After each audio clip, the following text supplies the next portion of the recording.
안녕하세요. 임혜자의 좋은 법 좋은 정책 야단법석 인사드립니다. 2달 넘게 이어져 온 윤석열 피청구인에 대한 헌법재판소의 탄핵 심판이 마지막 변론까지 끝났습니다. 이제 헌법재판소의 최종 선고만이 남았는데요. 3월부터 윤석열 씨에 대한 형사재판이 진행되면 대한민국의 민주주의를 다시 바로 세워야 할 미션을 우리는 잊지 말아야겠습니다. 오늘은 특별히 경찰 출신 구청장님을 모셨습니다. 서울 강서구의 발전을 이끌고 계신 진교훈 강서구청장님과 함께 강서구의 현재와 미래 그리고 뒤숭숭한 전국 상황들까지 꼼꼼히 깊이 있게 짚어보겠습니다. 그럼 임혜자의 좋은 법 좋은 정책 야단법석 지금 시작합니다. 안녕하세요, 청장님. 반갑습니다. 네, 안녕하세요. 반갑습니다. 먼저 시청자들과 인사 좀 나누시죠. 네, 반갑습니다. 강서구청장 진교훈입니다. 이렇게 인사를 드리게 돼서 매우 기쁘게 생각합니다. 청장님. 네. 경찰 생활 33년. 네, 그렇습니다. 무려 33년 많이 하셨고. 했습니다. 네. 지금은 강서구청장님이신데 네, 네. 제가 아까 들어올 때 보니까 네. 신발은 여전히 경찰 신발 신으셨더라고요. 경찰 신발입니다. 네, 예, 예. 네. 경찰한테는 이제 신발이 지급됩니다. 근데 지급되는데 그때 신발은 그 경찰이 현장에서 뛰거나 또 뭐 이런 일들이 많기 때문에 네. 거기에 특화된 신발을 이제 제작해서 보통 보급을 해주거든요. 그러다 보니까 저도 지금도 현장을 많이 다니고 하니까 네. 경찰 신발이 저한테 딱 맞다 생각하고 신고 있습니다. 이제 제가 신고 있는 신발은 보통 경찰관이 신는 신발이라고 보시면 됩니다. 이렇게 보면 그냥 구두 네. 같아요. 구두 같은데 네. 경찰관들이 신기에 네. 편한 신발이다. 네. 청장님 그 경찰청 정보국장님도 하셨고 네, 네, 그렇죠. 전북청장님도 네, 하셨고 네. 경찰청 차장까지 네, 하셨고 네. 그다음에 그렇습니다. 원래 경찰청장 아닌가요? 이제 경찰청장 후보군에 들어가 있었죠. 아, 네. 네, 근데 잘린 거죠, 뭐. 아, 그래요? 아, 정권이 바뀌어가지고? 네, 그렇습니다. 네. 그래도 이제 통상의 경우에는 정부가 바꿔진다 하더라도 기존에 있었던 치안 정감 중에서 한 명을 뽑는 것이 지금까지의 관행이었는데 네, 네. 이번 정부는 그걸 무시했죠. 아, 모든 네. 치안 정감들을 다 그만두게 하고 새로운 사람을 네. 뽑았다고 보시면 됩니다. 강서구청장 보궐선거 네. 그때 민주당 후보가 되시더라고요. 그렇습니다. 예, 근데 예. 또 당선이 되셨어요. 네, 네. 그래서 전국적인 인물로 스타가 되셨는데 아이고, 예. 아니 어떻게 그렇게 정치권으로 오시게 된 배경? 네. 저도 이제 뭐 선거를 염두에 두지는 않았었는데 2022년 이제 6월달에 제가 퇴직을 했어요. 네. 그리고 나서 이제 윤석열 정부가 하는 걸 보면서 마음속에 이 뭐랄까요? 분노라고 할까? 이게 네. 계속 쌓여가는 걸 느낀 거죠. 네. 더군다나 뭐 이태원 참사라든지 오송 지하차도 참사 같은 것도 네. 발생하는 것을 봤고 또 모든 일에 그 무능하고 무책임하고 또 퇴행하는 그런 것을 민주주의가 보면서 퇴행하고 그렇습니다. 무지막지했잖아요. 그렇습니다. 네. 예. 그래서 이것은 아니다. 그렇다면 뭔가 경종을 울릴 그런 기회가 필요하다는 생각이 들었는데 네. 마침 그때 이제 보궐선거가 있었고 네. 그렇다면은 제1야당인 민주당이 한번 힘을 실어줄 필요가 있다. 네. 이렇게 생각을 하고 출마를 결심했었습니다. 네, 그때 너무 대단했어요. 처음 선거였는데 네. 너무 많은 주목을 받기도 했었고 그리고 그 많은 사랑도 그리고 지원도 받아서 저로서는 너무나 감사한 시간이었고 지금도 그 마음을 잊지 않으려고 노력하고 있습니다. 네. 네. 벌써 근데 취임하신 지 3년 차더라고요. 3년 차라고 하면 뭐 오래된 것 같은데요. 실제로 1년 4개월, 그렇죠. 1년 4개월 정도 됐습니다. 횟수로는. 네, 네. 소감 어떠세요? 되게 저는 바쁘게 지내기도 했고 하는 일에 보람도 참 많이 네. 느꼈고요. 또 경찰하고는 다른 일을 하면서 또 새로운 눈을 가지고 세상을 또 바라보기도 했고 네. 또 어떻게 하면 조금이나마 도움이 되는 일을 할 것인가 그런 고민을 많이 했던 시간들입니다. 언제 제일 보람을 느끼셨어요? 일단은 저는 그 현장을 많이 다니고 네. 있습니다. 주민들도 많이 만나고 그래서 가장 보람이 있는 시간이라고 한다면 주민들을 오히려 만나는 시간인 네. 것 같아요. 많이 만나실 것 같아요. 더. 굉장히 많이 만나고 네. 있습니다. 그러면 경찰청 차장으로 근무하실 때와 네. 지금 강서구청장으로 네. 일상이 좀 다른 점이 있나요? 그 공무원으로서의 일상이긴 합니다만, 그러나 어떤 문제를 바라보는 시각이나 그걸 해결하는 방법, 이런 것들이 많이 달라졌고요. 또 정말 현장을 원래도 중시 여겼는데 지금은 완전히 이제 현장에서 살아야 된다 그런 생각을 하고 일을 하고 있습니다. 거의 현장에 계시네요. 네, 그렇습니다. 예, 예. 그 경찰행정하고 지방행정 혹시 차이점 있어요? 이제 가장 많이 느끼는 것은 경찰은 정답이 좀 정해져 있는 경우가 많습니다. 그래서 그 정답이 정답을 있어요? 찾아가는 거죠. 네. 정답을 찾아가는 것이 마치 범인이 있는데 범인을 찾아가는 것처럼 가려져 있지만 그걸 천천히 찾아가는 과정이 경찰 행정과 같은 일이라면 여기는 정답보다는 해법을 찾는 길이다. 국민들이 어떤 것을 원하느냐 그리고 그것이 강서의 어떤 지역 발전에 도움이 되느냐 안 되느냐 이런 기준들을 가지고 그걸 찾기 위한 노력을 기울이고 있습니다. 네. 33년 경찰 그 재직 경험이 구청장으로서 임무를 수행하는데 굉장히 도움이 많이 될 것 같은데요. 그렇죠. 많이 도움이 되죠. 네. 일단은 이제 조직 관리라고 하는 예를 들면 인사, 뭐 성과, 뭐 이런 조직 관리, 그다음에 법률에 대한 해석과 그런 이해 이런 것들은 상당히 이제 준비되어 있다고 보고요. 이미 다 공부가 돼 있으니까. 상당 부분 이제 준비가 돼 있었다고 보고요. 그리고 이제 또 많이 도움이 되는 것은 현장을 중시하는 그 경찰로서 살았던 것이 이 구청장을 할 때도 많이 도움이 됩니다.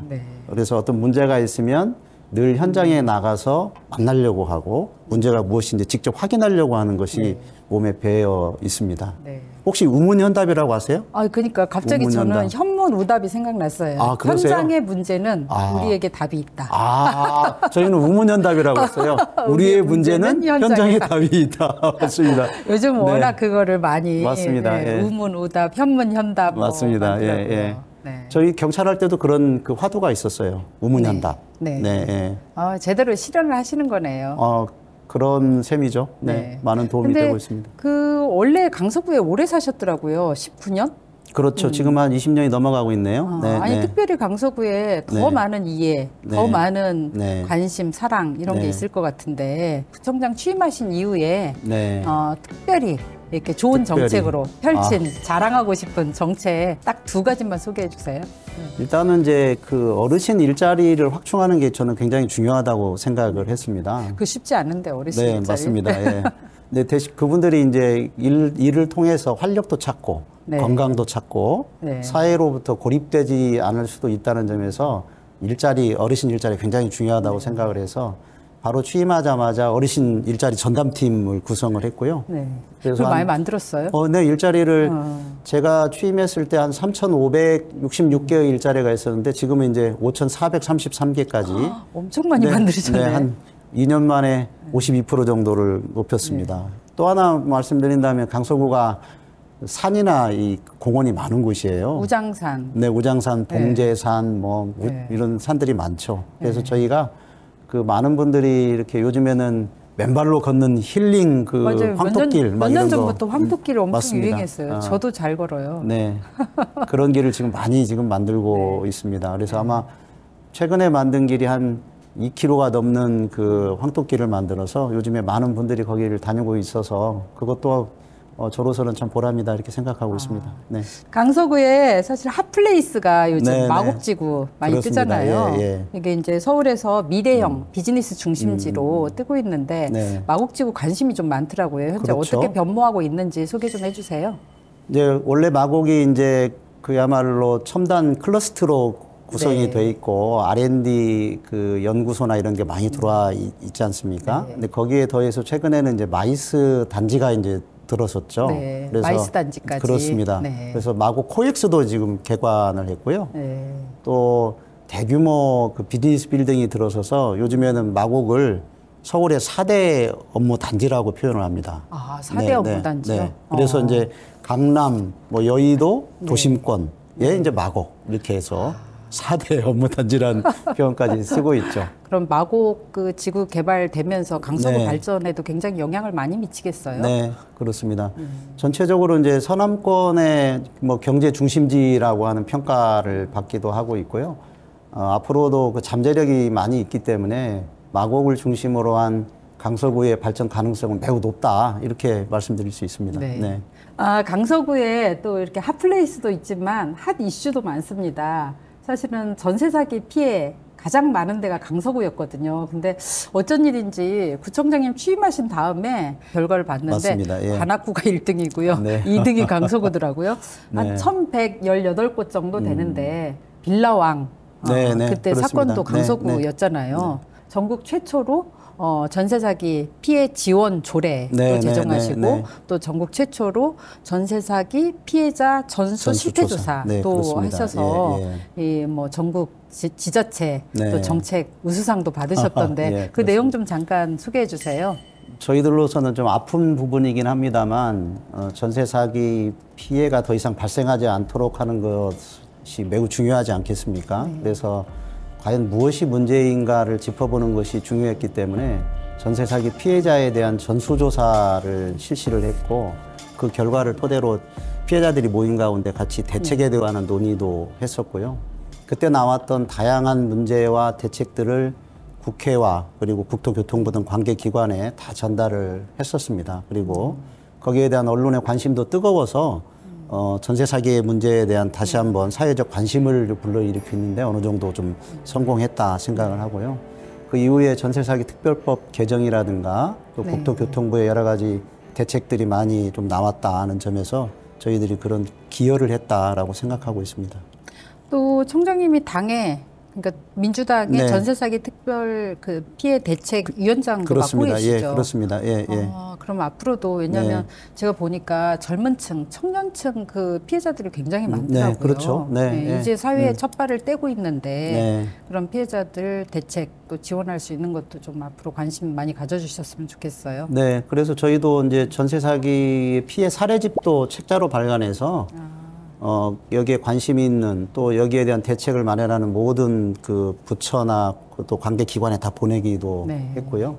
사실은 이제 저희가 피해자에 대한 전수조사만 한 게 아니고 임대인에 대한 전수조사도 했었습니다. 네. 임대인 가운데 결국 제일 중요한 것은 사기 피해를 가할 수 있는 가해자가 될 수 있는 분들은 사실은 임대인이잖아요. 네네. 그래서 악성 임대인이 어떤 사람인가를 찾는 것이 매우 중요했기 때문에 임대인에 대한 실태 조사도 함으로써 사실상 그분들이 전세 사기를 다시 하려고 하는 마음을 먹지 못하도록 네. 했다. 그것도 저는 굉장히 주요했다고 생각을 합니다. 제가 취임하자마자 그 전세 사기 특별 대책 회의를 네. 하기도 하고 거기에서 아주 구체적인 그 네. 지시를 하기도 하고 했었습니다. 올해는 또 어떤 현안 문제들을 중점적으로 해결하실 계획이신가요?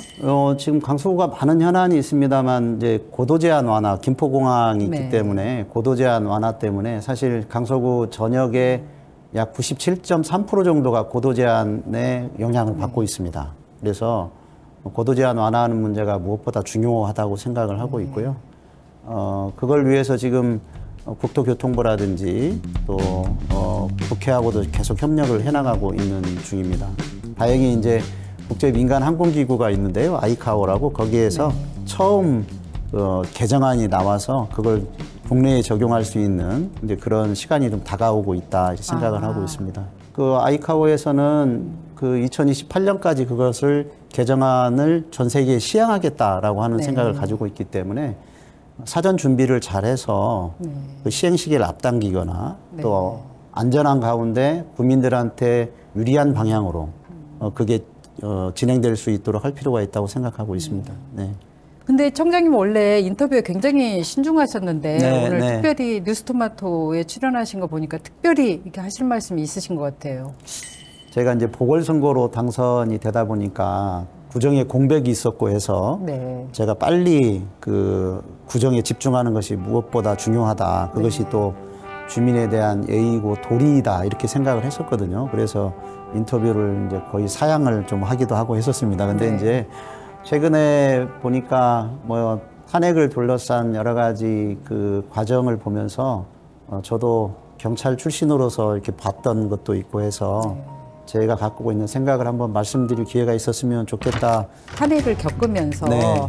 이게 경찰 현안 이슈들이 좀 있더라고요. 그렇죠. 그러니까 네, 12.3 친위 쿠데타로 인해서 네, 네. 대한민국 경찰 조직이 네. 좀 근간이 흔들리는 것 같기도 하고 네. 사상 초유로 경찰청장 또 서울경찰청장 동시에 구속이 됐잖아요. 그렇습니다. 예. 그래서 이 내란 사태에 또 경찰이 동원되는 걸 보면서 네. 이렇게 33년 또 근무를 하셨는데 심경도 좀 들어보고 싶고요.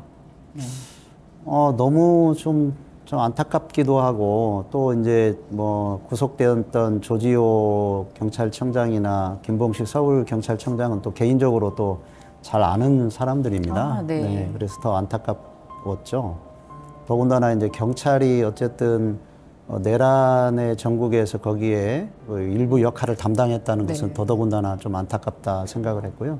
저도 그래서 그때 바로 제 페이스북에 우리 경찰 동지들한테 이 안병하 전 전남 경찰국장을 그렇죠. 생각해달라라고 하는 걸 글을 올리기도 했었습니다. 그러니까 그분 같은 경우는 굉장히 막 저는 이제 추모식 때 그때 봤더니 그 엄혹한 시기였잖아요. 그렇죠. 그럼에도 불구하고 부당한 명령에 불복하고 자신의 목숨을 어떻게 보면 민주주의 재단에 바친 거잖아요. 그러면서 광주 시민들의 목숨을 살린 경우여서 그런 정신이 또 경찰에 뿌리 깊게 내렸으면 좋겠다는 생각이 들더라고요. 그렇습니다. 뭐 그분은 사실은 지금보다 더 엄혹했던 시기죠. 1980년도에 5.18 민주화운동 당시에 전남 도경국장을 하고 있었고 그 당시에 계엄군이 직접 광주에 내려와서 그 시위대를 해산해라. 그리고 시위대에게 총기를 쏴서라도 진압을 해라라고 지시를 했던 것으로 알고 있어요. 직접. 그런데 그 당시에 그 안병하 국장이 시민에게 총뿌리를 들이대지 마라. 오히려 이렇게 지시를 하면서 총기를 회수를 했었죠. 그러다 보니까 그것을 지시한 이후에 바로 사실 이제 직위해조도 당하고 그리고 이제 보안사에 끌려가서 처참하게 고문을 당하고 그로 인해서 사실 몇 년 후에 그 후유증으로 사망까지 했었습니다. 근데 저하고는 좀 안병하 국장님하고는 좀 어떻게 보면 뭐 오래전에 그런 거지만 경찰을 하면서 인연이 좀 있어요. 개인적인 인연이요. 제가 이제 그 경찰 교육원이라고 지금은 명칭이 바꿔졌습니다만 교육원의 교무과장을 할 때 부평에서 이제 아산으로 처음 이전을 할 때 거기에 여러 시설들이 들어올 때 이 시설 이름을 뭘로 할 거냐 할 때 제가 거기를 안병하홀로 이렇게 네이밍을 했었거든요.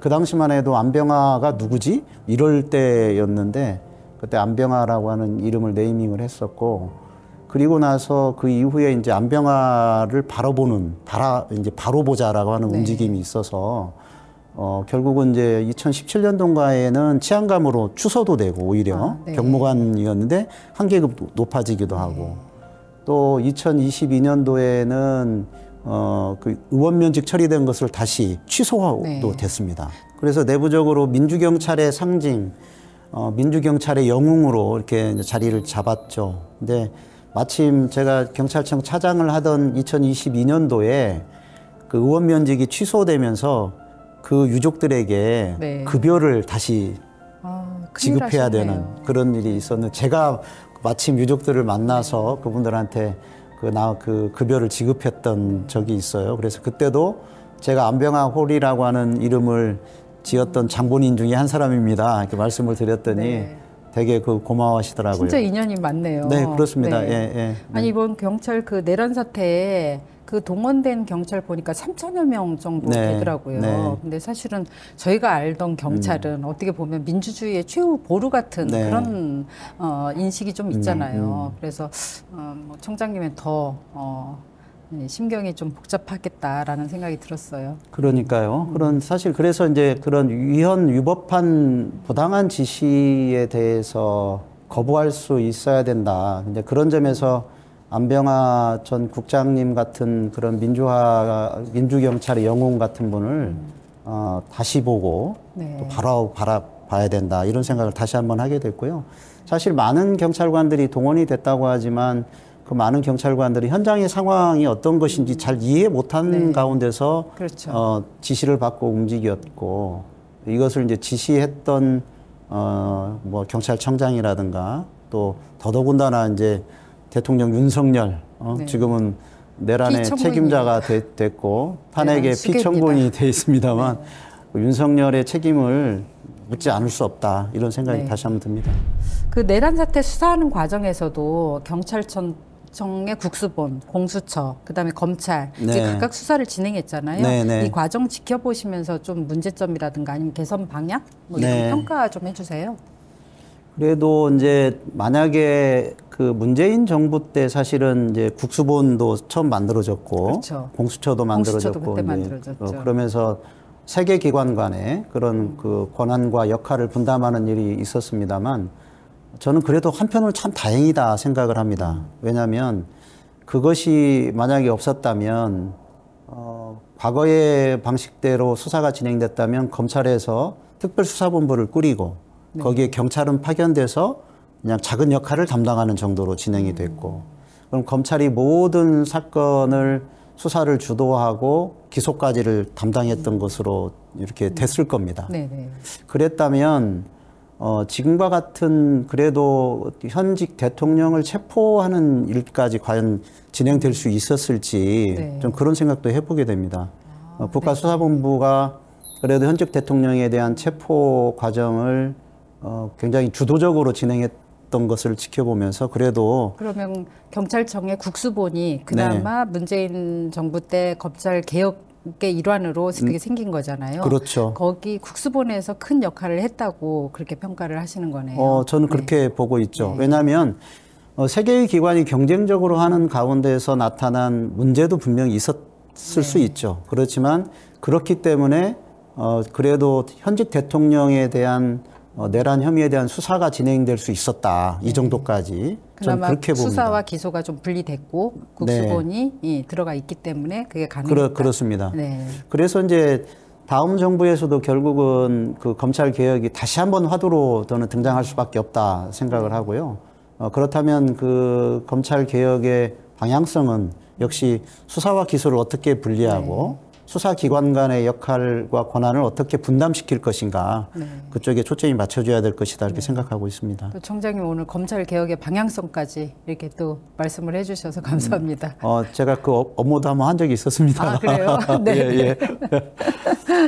검찰 개혁을 더 가열차게 해야 될 네, 필요성을 네. 이번 내란 네. 사태를 지켜보면서 저희가 다 느꼈던 건데요.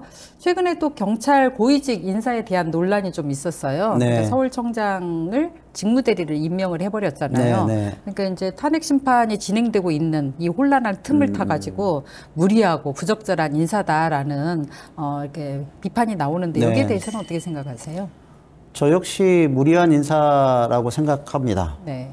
더군다나 이번에 승진한 사람이 4명이더라고요. 4명인데. 네, 청장만 승진한 게 아니고. 그렇습니다. 네. 예, 그 4명이 모두 다 현재 근무하고 그 전에 근무했던 부서가 대통령실 그리고 행안부 네. 그리고 국무조정실 이렇게 네. 다 파견 나가 있던 부서의 주요 근무자들이 4명이 다 동시에 승진한 거예요.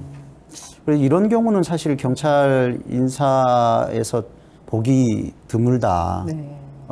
이례적인 건가요? 경찰청에서 정말 그 경찰의 고유한 업무를 수행하기 위해서 노력하고 있는 예를 들면 경무관급들도 많이 있고 국장급들도 많이 있는데 그 사람들을 다 제쳐놓고 파견 나가 있던 사람들을 초고속 승진시켜서 인사 배치한 것은 어떤 특정 의도를 갖고 있는 게 아닌가라고 하는 의구심을 지울 수가 없습니다. 그 의도는 뭐예요? 결국은 탄핵 전국에서의 경찰의 일정한 역할을 바랬던 사람들 또 만약에 탄핵이 결정이 되고 나면 이후에 또 대선이 있을 수 있지 않습니까? 지금 봐서는 조기 대선이 있을 수밖에 없고 조기 대선을 관리하는 과정에서 경찰에게 어떤 일정한 그 역할을 요구하려고 했던 것이 아닌가 저는 그런 생각이 들 수밖에 없다 이렇게 생각이 듭니다. 그래서 저는 처음부터 이 윤석열 정부가 들어섰을 때 경찰국 신설 문제가 한번 핫 이슈가 됐었고 경찰서장들이 모여서 그 회의를 반대하는 초유의 상황까지 이제 벌어졌었는데요. 경찰국 신설 자체가 지금에 나타나고 있는 경찰 인사의 난맥상의 그 원인이다 이렇게 생각을 하고 있습니다. 네. 탄핵 심판이 사실 2달 넘게 이어졌잖아요. 네. 그래서 이제 윤석열 피청구인에 대한 헌법재판소의 탄핵 심판이 이제 11번 정도 변론이 있었고 어제 최후 진술까지 다 지켜보셨어요? 네, 그렇습니다. 어떻게 느끼셨어요? 일단 한숨 먼저 쉬고요. 그러게요. 사과는 짧고 네. 남 탓은 길고 정말 참담하죠. 지도자의 품격을 찾아볼 수가 없었다는 것이 가장 안타깝습니다. 왜냐하면 그 과정을 지켜보는 많은 분들이 생각은 다를 수 있지만 그래도 한 나라의 대통령으로서 갖춰야 될 어떤 품격, 책임을 지는 자세 이런 것들은 좀 보여줬어야 되는 게 아닌가 이런 생각을 좀 하게 되고요. 저는 보면서 대통령으로서 탄핵 심판에 임하는 것이 아니고 마치 검사로서 그런 재판에 임하는 것 같다 이런 생각을 하면서 봤습니다. 네. 그러니까 본인이 어디에 있고 본인의 위치가 뭐고 이런 걸 다 잃어버린 것 같다는 그런 느낌이 실제 들더라고요. 그렇습니다.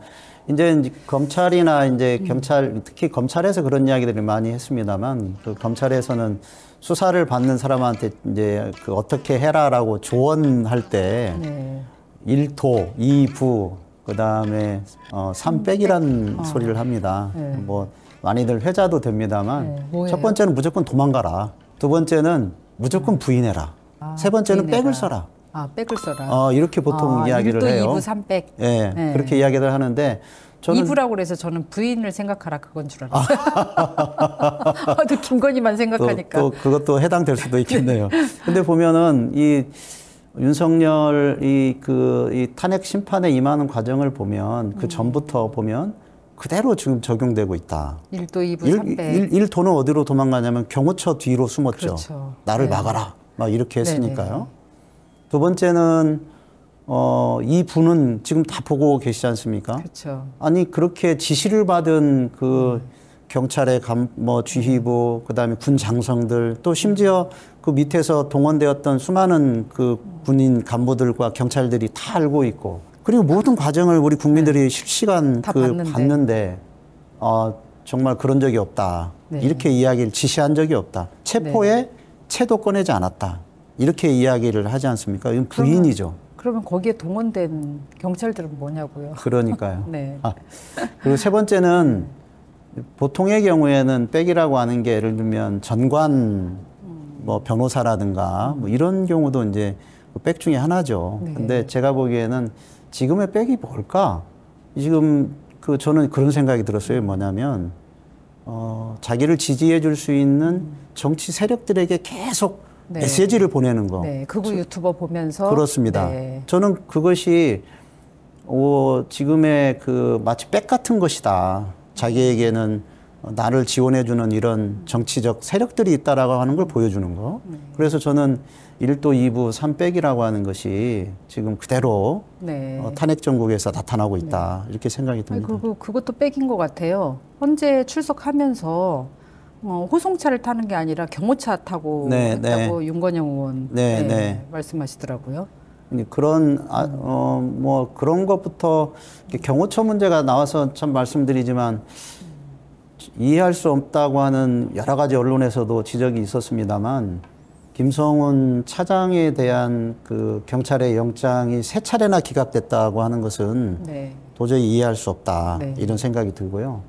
더군다나 최근에 언론에 보도된 것에 의하더라도 윤석열과 김성훈 사이에 주고받은 텔레그램인가요? 그 메시지들이 공개가 됐지 않습니까? 시그널인가 뭐. 시그널인가 하여튼 저는 시그널을 안 씁니다만. 안 썼는데 저도 뉴스 보고 알았어요.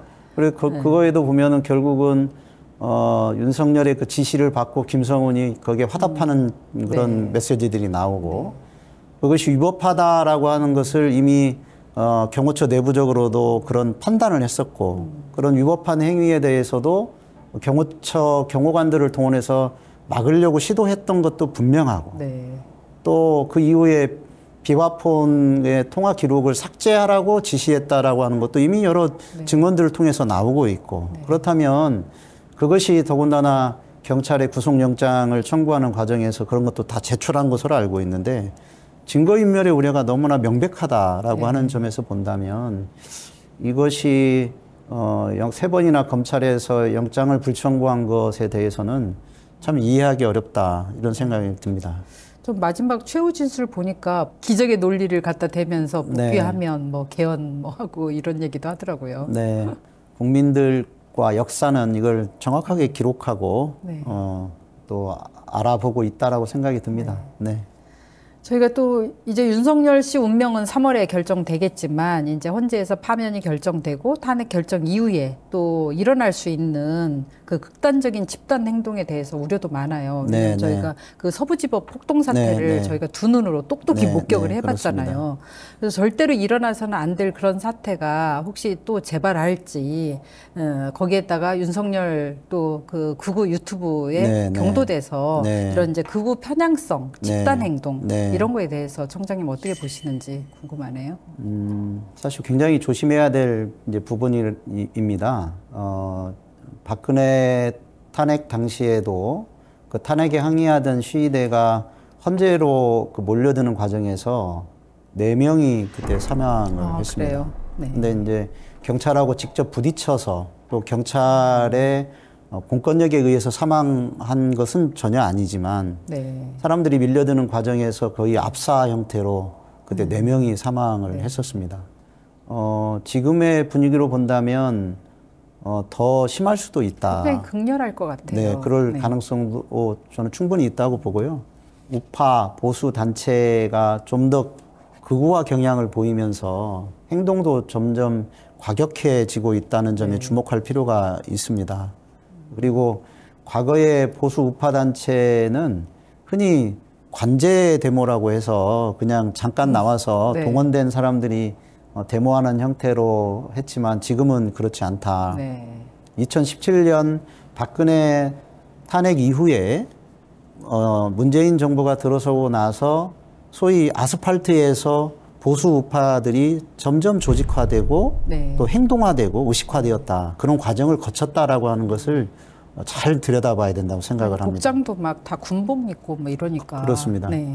이제 그분들이 어찌 보면 몇 년간 그런 과정을 거치면서 점점 조직화되고 있다. 그리고 지금 당장 어디로 몇 시까지 나오세요. 이런 예를 들면 문자가 나가면 최소 몇천 명. 그 정도예요. 집결할 수 있는 그런 동원 역량을 갖추고 있다라고 보고 접근을 해야 됩니다. 굉장히 조직적이네요. 거기에 이제 기독교 단체도 참여를 했던 것도 있지만 그 몇 년 동안을 거치면서 이분들이 점점 조직화됐다라고 하는 것을 잊어버리면 안 됩니다. 그런데 또 다 이제 요즘 핸드폰을 쓰잖아요. 그럼요. 네. 그래서 최근에 나타나고 있는 서부지법 폭동 사태라든가 이런 것에서도 충분히 그 교훈을 찾아야 된다라고 생각을 하고요. 경찰도 이에 대해서 충분한 대비책을 지금 강구를 해놔야 됩니다. 뭐 경찰 최고 비상 단계 가포 비상 명령 검토하고 있다고 그러던데. 당연히 가포 비상을 발동을 해야 되고요. 적어도 많은 경찰력이 동원되어야 현장에서의 물리력을 오히려 최소화시킬 수 있는 겁니다. 경찰력이 적게 동원되면 될수록 현장의 물리력 충돌은 더 커질 수밖에 없다. 그렇게 생각을 하셔야 되고, 그래서 가급적 많은 경찰력이 충분하게 대비해야 되고, 또 사전에 위험한 요소가 어디 있는지를 잘 점검해서 경찰력 대비와 함께 또 보수 우파의 행동 양태 요소에 대한 분석도 할 필요가 있다, 이런 생각을 하고 있습니다. 이게 내란과 탄핵 때문에 국가 경제도 지금 굉장히 어렵고, 근데 지역 경제도 굉장히 어려울 거 아니에요. 그래서 그 강서구의 지역 발전이라든가 뭐 대책, 회복 대책 어떻게 세우고 계시는지. 언제 이제 어느 정도 이제 어려운지 뭐 다들 뭐 우리나라 경제가 어렵지 않은 때가 있어서 늘 그런 말씀을 하시잖아요. 근데 최근에 제가 보다는 더 어려운 것 훨씬 같아요. 심각하죠. 최근에 제가 호텔을 운영하시는 분을 만난 적이 있는데, 그분이 물론 그전에도 좀씩 어려웠지만 12.3 그때 계엄 사태 이후에 외국의 관광객들이 다 취소를 했다. 국내에 들어오는 것을. 그리고 그것이 현재까지 영향을 미치고 있다. 이렇게 이야기를 합니다. 회복이 안 되는 거죠, 지금. 그렇습니다. 이제서야 이제 국내에 들어오는 것을 문의하는 것이 조금씩 있다고 하더라고요. 그러니까 생각보다 훨씬 우리나라 국내의 경제에 미치는 것, 대외 신인도에 미치는 영향이 악영향이 굉장히 컸다고 생각이 듭니다.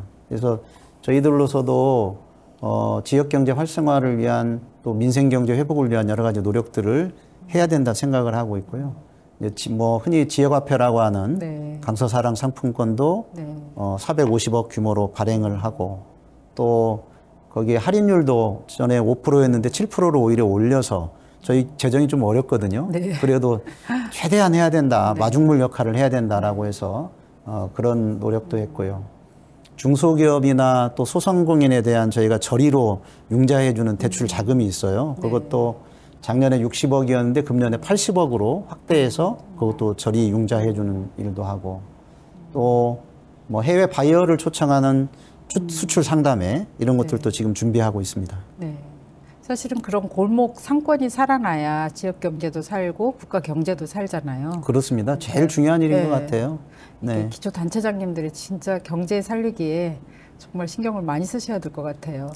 그래도 전에 이제 민주당 우리 단체장들끼리도 모여서 그런 논의도 했었거든요. 참정훈 지방정부 협의회를 중심으로 해서 민주당의 자치단체장이라도 지역경제 활성화를 위한 네. 구체적이고 네. 그리고 본격화된 노력을 실제로 해야 된다. 그래서 자치단체장도 민주당의 자치단체장과 또 국민의힘 자치단체장이 다르다는 것을 보여줄 필요가 있다.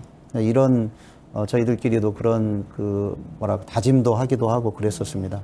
그런 노력들을 현장에서 더 많이 해야 되겠다. 네. 저도 그렇게 생각하고 있습니다. 정치와 행정 이 두 축이 무너지면 네. 정말 힘들잖아요. 그렇습니다. 예, 예. 역할을 많이 해주시길 바라고요. 남은 임기 동안에 꼭 하시고 싶은 목표라든가 또 강서구를 어떻게 바꾸고 싶다라는 변화상 네. 이런 거 있으면 좀 말씀해 주세요.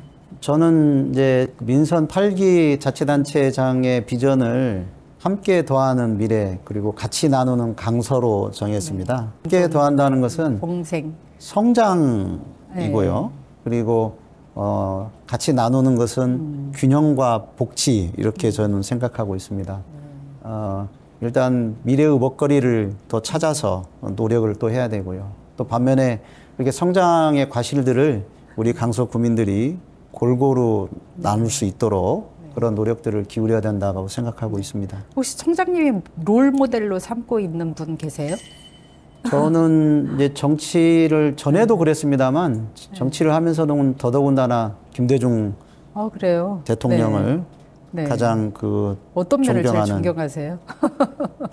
정말 그 고난을 그런 극한의 고난을 받으면서도 민주, 민생, 평화라고 하는 평생의 가치를 네네. 지키는 것에 절대 소홀함이 없었다는 네. 것도 저희가 본받아야 될 부분이고요. 또 그런 와중에도 대통령이 되셔서도 미래를 준비하는 네. 일도 정말 잘하셨다. 네. 정보통신망을 그때 맞아요. 구축된 정보와 거를 고속도로를 까셨으니까. 그렇습니다. 그런 것들도 그래서 지금 마곡지구가 있는 거예요. 그렇습니다.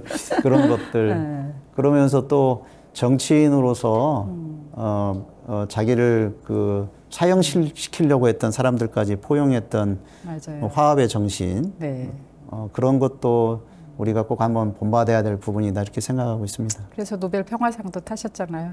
그러니까요. 네. 언제 지금같이 이렇게 정치가 극단적으로 부딪히고 또는 맞아요. 더군다나 그런 대통령이 저런 계엄을 선포하는 과정을 지켜보면서 우리나라의 정치 지도자로서 김대중 대통령 같은 분이 이런 시기에 더 필요하다 그런 생각도 해보게 됩니다. 네. 그러니까 이게 정치 정적으로부터 이렇게 교통사고 당하시고 이렇게 지팡이를 짚고 다니셨잖아요. 네, 근데 네. 그 지팡이로 남을 대통령이 돼서 휘두를 수도 있는데 네, 네. 오히려 그 지팡이가 화해의 지팡이가 됐다. 뭐 그런 게 저도 되게 그러니까요. 감동이 있더라고요. 네, 네.